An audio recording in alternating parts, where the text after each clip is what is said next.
The Wildcat, and I was going to paint it yesterday, but I read that Mobius was being sold to Pegasus, and I was reading all that, and time just went on, and I just didn't have a chance to do it. But anyway, I'm going to try to get it painted today, the primary colors, and I want to go with Tamiya this time around.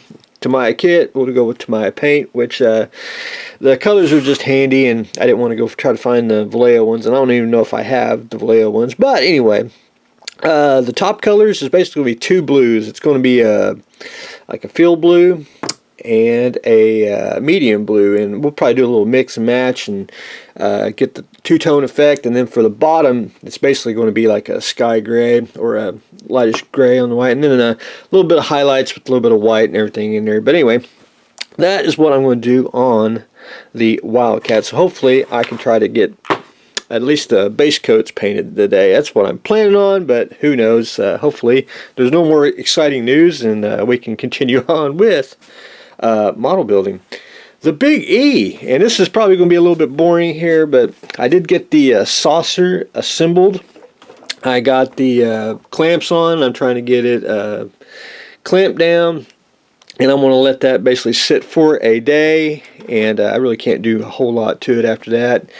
I got the wires fished out through the bottom, and then I started working on the neck, getting it clamped together.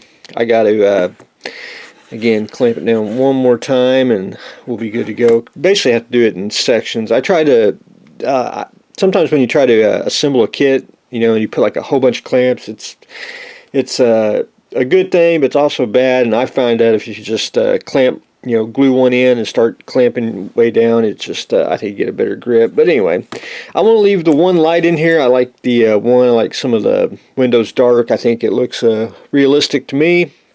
And then once I get this assembled, I want to get the neck on, get it wired up to the saucer. And then what I want to do is I want to get this basically off the workbench so I can start on the nacelles.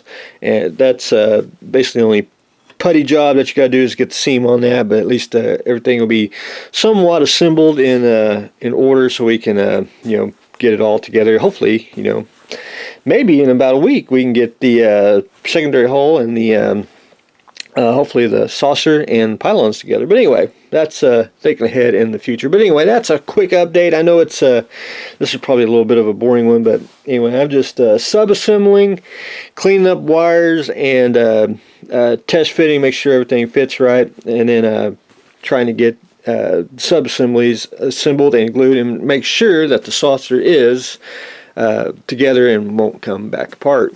But anyway, that's what I have got going on today. We are at the boring duty of clamping the saucer together, clamping the neck, a little sub-assembly on the secondary hull, and hopefully we can start painting the Wildcat today. So that's what I got going on today, so stay tuned for the next exciting episode.